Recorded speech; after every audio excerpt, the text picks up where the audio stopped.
আসসালামু আলাইকুম। আমি রাতুল আছি আপনাদের সাথে and let's talk about the biggest elephant in the room about the CMF phone 1 which is build quality. Well এই ফোনটা যখন আমি হাতে পাই এবং আমার ফার্স্ট ইমপ্রেশন আপনাদের সাথে শেয়ার করি, তখন আমি আমার কমিউনিটি পোস্টে এবং আমাদের ফেসবুক পেজে একটা পোস্ট করেছিলাম যে আপনারা এই ফোনটা সম্পর্কে আসলে কী জানতে চান। তো সেখানে আপনারা অনেকেই অনেক প্রশ্ন করেছেন, পাশাপাশি অনেকেই তাদের ওপিনিয়ন দিয়েছেন। তো সেখানে বেশিরভাগ কনসার্নের জায়গা যেটা ছিল যে এই ফোনটা আসলে যারা রিভিউতে দেখেছেন আপনারা এতদিন, তাদের কাছে মনে হয়েছে অনেক বেশি প্লাস্টিকি বা এটার বিল্ড কোয়ালিটিটা আসলে কেমন হবে। ওয়েল, ফার্স্টেই আমরা সেটা নিয়ে একটু কথা বলি, কারণ আমরা আনবক্সিং বা বক্সে কী কী পাচ্ছি এগুলো নিয়ে আজকের ভিডিওতে একেবারেই কোনো আলোচনা করব না, বিকজ আমরা অলরেডি কিন্তু এটার একটা আনবক্সিং এবং আমার যে ফার্স্ট ইমপ্রেশন সেটা শেয়ার করেছি।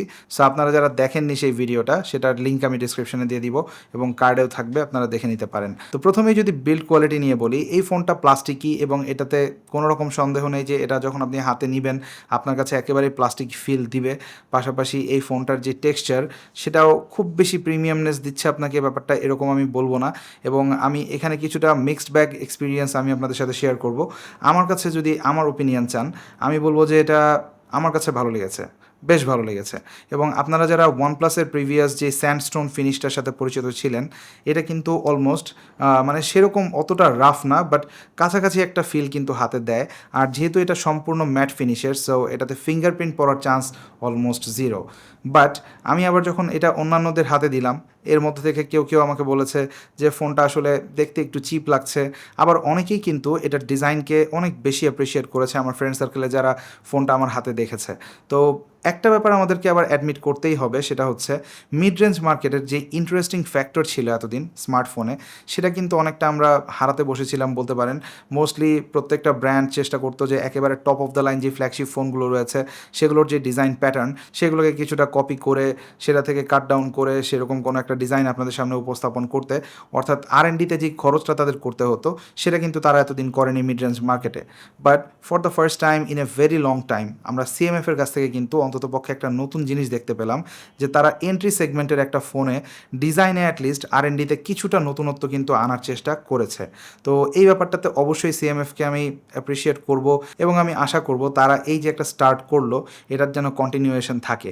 আর আপনাদের মধ্যে সবসময় একটা কনসার্নের জায়গা থাকে প্রাইস।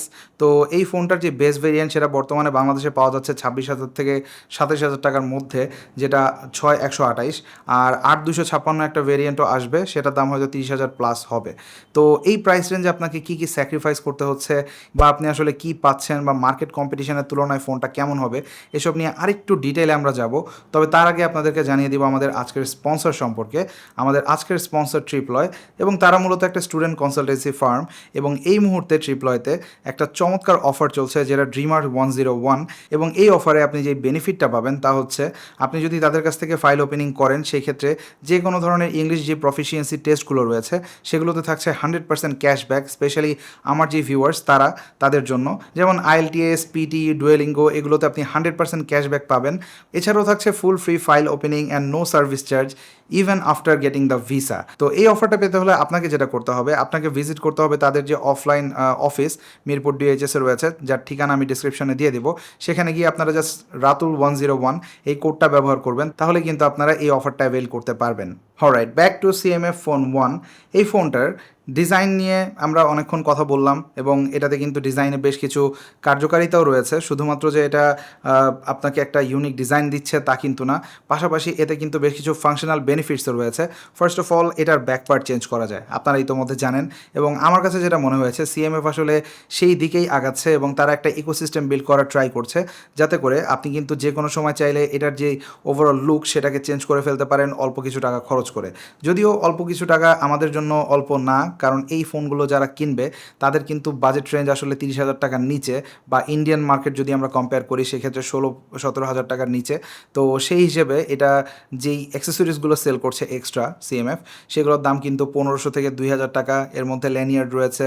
তাছাড়া এখানে আপনারা একটা জিনিস দেখতে পাচ্ছেন, এটা দেখতে অনেকটা এমন মনে হয় যে আপনারা ভলিউম কন্ট্রোল করতে পারবেন, বাট অ্যাকচুয়ালি না। এটাতে কিন্তু আপনারা ল্যানিয়ার্ড লাগাতে পারবেন, বা এটাতে আপনারা চাইলে একটা স্ট্যান্ড লাগাতে পারবেন যেটা দিয়ে ফোনটাকে হোল্ড করে রাখা যায়। পাশাপাশি এটাতে কিন্তু ব্যাক পার্টে স্ক্রুগুলো দেখতে পাচ্ছেন, এগুলো কিন্তু রিমুভ করে আপনারা খুব সহজেই এটার যে আরও 4টা অপশন রয়েছে, অর্থাৎ এটা ছাড়াও আরও 3টা, ব্লু, অরেঞ্জ আর একটা ব্ল্যাক, সেই ব্যাক পার্টগুলো লাগাতে পারবেন। এবং এর মধ্যে দুটো কিন্তু আবার আপনাকে ভিগান লেদার ফিল দেবে, যার মধ্যে ব্লু এবং অরেঞ্জটা, আর এই দুটো হচ্ছে ম্যাট ফিনিশের। তো পার্সোনালি আমার কাছে এই কালারটা, অর্থাৎ যেটা লাইট গ্রিন, সব থেকে বেশি ভালো লেগেছে। এবং আপনাদেরকে একটা ইন্টারেস্টিং ফ্যাক্ট বলে রাখি, আমি কিন্তু এই ফোনটা পার্সোনালি কিনে ফেলেছি এবং এটা আমি এখন আমার সেকেন্ডারি ডিভাইস হিসেবে ব্যবহার করছি। কেন করছি সেটা নিয়ে একটু পরে আলোচনা করছি ডিটেইলে। বাট যেটা বলছিলাম, সিএমএফ আসলে কিন্তু শুধুমাত্র যে আপনাকে একটা ফোন সেল করছে তা না, তারা হোল ইকোসিস্টেম সেল করার ট্রাই করছে আপনার কাছে। তো এটা গেল একটা পার্ট। সেকেন্ড পার্টে আসে ফোনটার বেসিক যে ফাংশনালিটি সেগুলো। তো এখানে আমরা ভালো দিকগুলো বলার আগে কিছু মন্দ দিক বলি। প্রথমত, এই ফোনটাতে আমার একটা ভুল হয়েছিল আমার ফার্স্ট ইমপ্রেশনে, যে এটাতে ডুয়েল স্টিরিও স্পিকার রয়েছে। অ্যাকচুয়ালি এই ফোনটাতে কোনো রকম ডুয়েল স্টিরিও স্পিকার নেই। এটাতে বটম ফায়ারিং একটা স্পিকার আপনারা পাচ্ছেন, যেটা সাউন্ড ওয়াইজ আমার কাছে ওকে মনে হয়েছে। ইনফ্যাক্ট বেটার দেন ওকে বলতে পারেন। এটাতে বেশ একটা সাউন্ডের বডি থাকে, লাউডনেসও good enough. But stereo speaker হলে অবশ্যই ভালো হতো, এবং এই বাজারের অনেক ফোনেই কিন্তু আমরা স্টিরিও স্পিকার পাচ্ছি। দেন এই ফোনটার সেকেন্ড যে ল্যাকিংস সেটা হচ্ছে গিয়ে নো এনএফসি। এতে কিন্তু কোনো রকম এনএফসি সাপোর্ট থাকছে না, যদিও এটা বাংলাদেশের মতো কান্ট্রিতে আমার কাছে মনে হয় না বড় কোনো ডিল ব্রেকার হবে কারোর জন্য, বিকজ আমরা কিন্তু এখনও ওই এনএফসি পেমেন্টের সাথে অভ্যস্ত হয়ে উঠিনি। আর আরেকটা যে ব্যাপার সেটা হচ্ছে এই ফোনটাতে আপনারা কিন্তু আইপি রেটিং পাচ্ছেন মাত্র IP52। সো যেহেতু এটা অনেক বেশি খোলামেলা করা যায় ফোন, সো বুঝতেই পারছেন এটাতে অনেক বেটার যে কোনো আইপি রেটিং দেওয়াটা টাফ হয়ে যেত। তো এটাতে একেবারে মিনিমাম ওয়াটার স্প্ল্যাশ হয়তো এটা হ্যান্ডেল করতে পারবে, বাট আমি হাইলি রিকমেন্ড করবো আপনারা ওয়াটার থেকে যতটা পারেন এই ফোনটা দূরে রাখবেন যারা ফোনটা কিনবেন। দেন আরেকটু নিটপিকি যদি হয়ে আমি আরেকটা নেগেটিভ পার্ট বলি ফোনটা, সেটা হচ্ছে এর বেজেল। যেমনটা দেখতে পাচ্ছেন চারিদিকের বেজেল কিন্তু খানিকটা মোটা, এটা আরেকটু চিকন হতে পারতো। এবং এই বাজেট রেঞ্জে আমরা টেকনো বা অন্যান্য কম্পিটিটরের কাছ থেকে কিন্তু অফিসিয়াল ফোনে দেখতে পাচ্ছি যে তারা এখন একেবারে সিমেট্রিক্যাল বেজেল ব্যবহার করছে। আর তাছাড়া ইভেন আমরা অনেক ফোনে দেখতে পাচ্ছি যে তারা কার্ভ স্ক্রিন পর্যন্ত কিন্তু ব্যবহার করছে। বাট আনফর্চুনেটলি আমরা এই ফোনটাতে সেটা পাচ্ছি না। বাট এখানে নাথিং কয়েকটা জিনিস ক্লেম করছে, তার মধ্যে একটা হচ্ছে এটা এই বাজেট রেঞ্জের one of the most powerful 5G phone. এবং ইতিমধ্যে আপনারা জানেন ফোনটাতে ব্যবহার করা হয়েছে Dimensity 7300, এবং এই প্রসেসরটা আমাদের কিছুদিন আগে রিভিউ করা Dimensity 7200-এর যেই নাথিং 2A, সেটার থেকেও কিন্তু নাম্বারের দিক থেকে অ্যাটলিস্ট এক স্টেপ এহেড। বাট এখানে আবার একটা কোয়েশ্চেনও রয়েছে, এটা কিন্তু অ্যাকচুয়ালি নাম্বারের দিক থেকে কিছুটা হেড হলেও অ্যাকচুয়ালি কিন্তু আমরা ON2 স্কোরে যেটা দেখতে পাচ্ছি সেটা হচ্ছে Dimensity 7200 কিন্তু প্রায় 1 লাখের মতো স্কোর বেশি করছে। সেটার মূল কারণটা হচ্ছে গিয়ে single core score. Single core পারফরমেন্সে কিন্তু Dimensity 7200 এগিয়ে থাকবে, আর Dimensity 7300 কিছুটা পিছিয়ে থাকবে। বাট মাল্টি কোরে কিন্তু আবার Dimensity 7300 বেটার, এবং দুটোই কিন্তু 4 ন্যানোমিটার আর্কিটেকচারে বেসড। সো ইফিসিয়েন্সি দুটোতেই আপনারা মোটামুটি বেশ ভালো পাবেন। আর এই ফোনটা যেহেতু আমি পার্সোনালি কিনে ফেলেছি এবং আমি আমার ডেলি ড্রাইভার হিসেবে ব্যবহার করছিলাম অ্যাজ এ সেকেন্ডারি ড্রাইভার, তো সেই ক্ষেত্রে আমি কিন্তু এতে প্রচুর স্ট্রেস টেস্ট করেছি এবং অনেকগুলো গেমিং বেঞ্চমার্ক সব কিছুই করেছি। তো এতে আপনারা এখন একে একে দেখতে পাবেন। প্রথমে আসে আমাদের Geekbench স্কোর রেজাল্ট, এটা হচ্ছে সিঙ্গেল কোর এবং মাল্টি কোর স্কোর। দেন আমরা দেখতে পাচ্ছি Geekbench 6-এর গ্রাফিক্স স্কোর। এছাড়া 3D মার্কের যে বেঞ্চমার্কগুলো সেগুলোতেও কিন্তু স্কোর দুর্দান্ত এসেছে। As you can see 99.4 efficiency rate কিন্তু আমরা পাচ্ছিলাম এই ফোনে। সো এটাতে আপনারা পারফরমেন্স লং টার্মে একটা স্টেবল পারফরমেন্স কিন্তু পাবেন। আর যারা গেমার রয়েছেন আমার মনে হয় তারা এই ফোনের পারফরমেন্সে মোটেও হতাশ হবেন না। এটা চমৎকার গেমিং পারফরমেন্স আমাকে ডেলিভার করেছে, স্পেশালি নতুন একটা আপডেট আসার পর ফোনটা আরও বেশি স্মুথলি এবং ওভারঅল কিন্তু অনেক কুল ডাউন থেকে পারফরমেন্স ডেলিভার করছিল। সো পারফরমেন্স নিয়ে নাথিং এই ফোনটাতে যে ক্লেমটা করছে আমার মনে হয় সেটা সঠিকই করছে, এবং এই ফোনটা আপনারা লং টার্ম ইউজের জন্য মোটামুটি বেশ ভালো একটা প্রসেসর এতে পাচ্ছেন। বাট আরেকটা biggest elephant in the room ছিল ক্যামেরা পারফরমেন্স, এবং এইখানে কিন্তু প্রচুর রিভিউ আমি নিজেও দেখেছি এবং এখানে মিক্স ব্যাক ফিলিংস আমার কাছে হয়েছে। যদিও সিএমএফের ক্লেম ছিল তারা এখানে প্রাইমারি 50 মেগাপিক্সেলের যে সেন্সরটা ব্যবহার করেছে সেটা সনি সেন্সর, বাট এখানে সব থেকে বড় একটা ক্যাচ হচ্ছে এটাতে কিন্তু কোনো রকম ওআইএস নেই। এবং এই ওআইএসের যে অনুপস্থিতি এটা আপনারা হাড়ে হাড়ে টের পাবেন যখন আপনারা লো লাইটে ছবি তুলতে যাবেন, কারণ লো লাইটের ছবিগুলোতে কিন্তু এটাতে শাটার স্পিড অনেক স্লো হয়ে যায় এবং তখন দেখা যায় যে ছবি একভাবে তুলেছেন, রেজাল্ট দেখাচ্ছে হচ্ছে আরেকভাবে। তো এই ব্যাপারগুলো নতুন আপডেটে কিছুটা অ্যাড্রেস করা হয়েছে, স্পেশালি স্কিন টোনের ক্ষেত্রে এখন কিছুটা ইমপ্রুভমেন্ট এসেছে এবং ডে লাইটে স্কিন টোনেও কিছুটা ইমপ্রুভমেন্ট আমি লক্ষ্য করেছি। বাট স্টিল আমি বলবো 30,000 টাকার বাজেট রেঞ্জে এর থেকে বেটার ক্যামেরা ফোন ডেফিনেটলি আপনারা মার্কেটে পাবেন। আর এটার একটা ব্যাপার অবশ্য কিছুটা মানে প্রেস করার মতো, তা হচ্ছে আপনি যখন নেচারের ছবি তুলবেন বা কোনো একটা অবজেক্টের ছবি তুলবেন তখন এটাতে খুবই চমৎকার ডিটেল আসে এবং ওভারঅল ছবিটা কিন্তু একটা ক্যারেক্টার পায়। আর তখন আসলে সনি সেন্সরটার যেই কাজ অ্যাকচুয়ালি কেমন করছে সেটা আপনারা কিছুটা উপলব্ধি করতে পারবেন। বাট আই ডোন্ট নো যে মানে আসলে হিউম্যান ফেসে যখন ছবি তুলছেন তখন কেন এমন হয়। আর আরেকটা ক্যামেরা তো অকেজো, যেটা ডেপথ সেন্সর, যদিও এটা এজ ডিটেকশনে বেশ ভালো কাজ করে এবং পোর্ট্রেট মোডের রেজাল্টও আমি খুব বেশি মেস আপ করতে দেখিনি, মোস্ট অফ দ্য কেসেস বেশ ভালো এজ ডিটেকশন ছিল। বাট রিয়ার ক্যামেরা থেকেও ফ্রন্ট ফেসিং ক্যামেরার যে স্কিন টোন সেটা সত্যি বলতে আমাকে কিছুটা সারপ্রাইজ করেছে।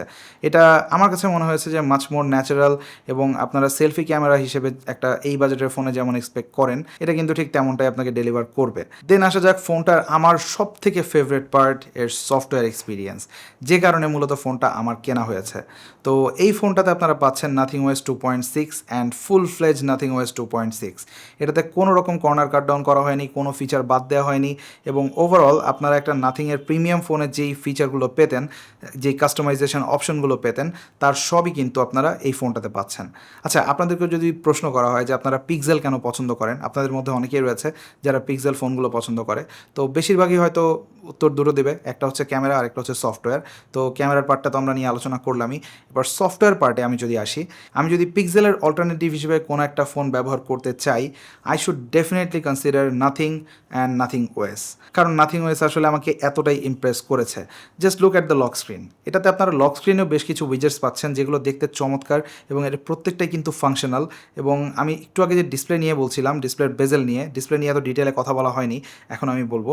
ডিসপ্লেতে আসলে এটাতে 120 হার্জের একটা প্যানেল রয়েছে যেটা 2000 নিটস পর্যন্ত ব্রাইটনেস আপনাকে দিতে সক্ষম এবং এই ডিসপ্লেটাও কিন্তু একটা মাইন্ড ব্লোয়িং ডিসপ্লে। অ্যাটলিস্ট এই 26,000 টাকা বাজেট রেঞ্জের যে কোনো ফোনের ডিসপ্লের সাথে কিন্তু আপনি এটার ডিসপ্লেকে কম্পেয়ার করতে পারবেন। ইনফ্যাক্ট এটা আমার মতে বেটার হবে, বিকজ এটার যে টাচ রেসপন্সিভনেস এবং এটার যে নাথিং ওএসের সাথে মিলে একটা কম্বিনেশন আপনাকে দিবে, সেই এক্সপিরিয়েন্সটা সত্যি বলতে আউট অফ দিস ওয়ার্ল্ড। মানে অ্যাটলিস্ট 26,000 টাকা বাজেট রেঞ্জে। অনেকেই হয়তো ভাবতে পারেন যে রাতুল ভাই এত ওভারওয়েলম হয়ে যাচ্ছে কেন মাত্র 26,000 টাকার একটা ফোনে। ওয়েল, এটা আমাকে সেরকম এক্সপিরিয়েন্স অ্যাকচুয়ালি প্রোভাইড করেছে এবং আমার কাছে ফিল হয়নি যে এই ফোনটার র্যাম মাত্র 6 GB। আপনি যদি অপটিমাইজ করতে পারেন প্রপারলি ইউআইটা, তাহলে আসলে হার্ডওয়্যার ম্যাটার করে, বাট এটার সাথে কিন্তু সফটওয়্যার অপটিমাইজেশন ঠিক ততটাই ম্যাটার করে।